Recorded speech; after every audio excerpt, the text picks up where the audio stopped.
ఇక మా second day అయితే స్టార్ట్ అయిపోయింది. ముందు వీడియోలో చెప్పాం కదా, నైటు నాగపూర్ దగ్గర అయితే స్టే చేసాము. నైటు పడుకునే ముందు మార్నింగ్ 4కి లేచి మళ్ళీ జర్నీ స్టార్ట్ చేద్దాము అనుకున్నాము. కానీ మేము అనుకున్నది ఒకటి అయినది ఒకటి అనమాట.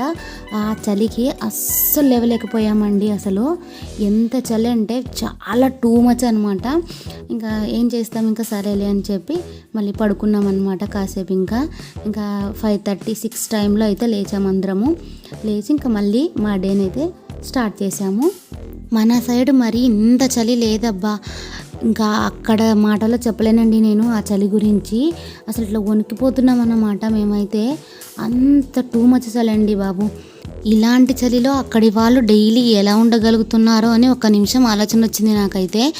ఇంకేం చేస్తాంలేండి, వాళ్ళ ప్లేసెస్కి వాళ్ళు అలా అలవాటు పడిపోయి ఉంటారు కదా ఎవరైనా కూడా. ఇక్కడ చూస్తున్నారా, ఎర్లీ మార్నింగ్ మేము 6కి అలా బయలుదేరినా సరే అండి, వెళ్ళేటప్పుడు క్లైమేట్ చాలా అద్భుతంగా ఉండిందనమాట. నాకైతే అసలు భలే నచ్చేసింది. చూస్తున్నారు కదా, ఇక్కడ కొండల్లో అలా మంచు పడుతూ పొద్దున్నే చల్లని గాలి, అసలు మాటల్లో చెప్పలేనండి ఆ ఫీలింగు. అక్కడికి అలా వెళ్తూ అనుభవించిన వాళ్ళకి మాత్రమే తెలుస్తుంది అనమాట ఆ ఫీలింగ్ ఏంటన్నది.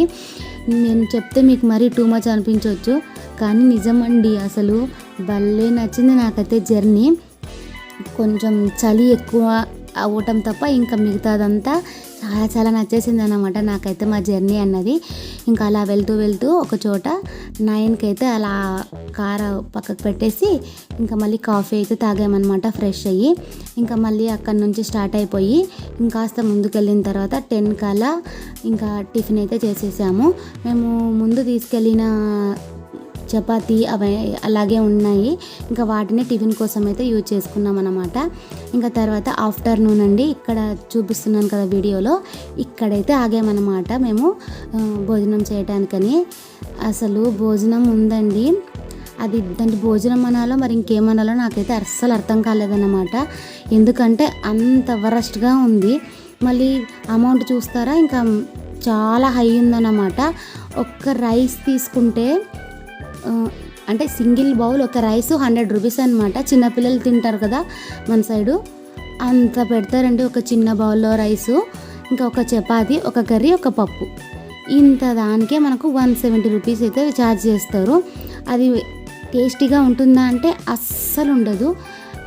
ఇంకా ఏదో తినాలి కాబట్టి తినాలి అంతే, కానీ ఇంకా అస్సలు నాకైతే నచ్చలేదన్నమాట టేస్ట్. ఇంకా ఏం చేస్తాం, తప్పదు కదా. ఇంకా మళ్ళీ ఈవినింగ్ అయితే టీ కోసం ఆపాము.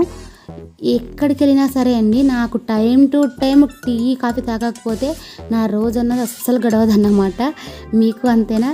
అలా అయితే నాలాగే కాఫీ పిచ్చర్లు ఎవరున్నారో ఒకసారి కామెంట్ చేయండి అబ్బా, చూద్దాం. ఇంకా ఈవినింగ్ 7:30 కల్లా మేమైతే ప్రయాగ్రాజ్కి అయితే చేరుకున్నామండి. ఇంకా చూస్తున్నారు కదా వీడియోలో, మరీ అంత రష్ ఏం అనిపించలేదు. మేము చాలా భయపడ్డామన్నమాట. ఎక్కడ ఒక 20-30 కిలోమీటర్స్ ముందే ఎక్కడ వెహికల్స్ ఆపేస్తారో, మళ్ళీ అక్కడి నుంచి నడుచుకుంటూ వెళ్ళాలి అని చాలా చెప్పారన్నమాట. అంత భయంతో వెళ్ళాం మేమైతే. కానీ అదంతా ఏమీ లేకుండా, మరీ అంత రష్ కూడా ఏమీ లేదు, ట్రాఫిక్ కూడా అంత ఏమీ లేదు, హ్యాపీగానే వెళ్ళాం మేము అక్కడికైతే. అక్కడికి వెళ్ళాక మేము ఎక్కడ స్టే చేసాము, ఏమేమి చేసాము అని తెలుసుకోవాలంటే నెక్స్ట్ వీడియో దాకా ఆగాల్సిందే. మరి ఈలోగా మీరేం చేయాలో తెలుసు కదా, ఛానల్ని సబ్స్క్రైబ్ చేసుకుని ఈ వీడియోకి లైక్ చేయండి అబ్బా.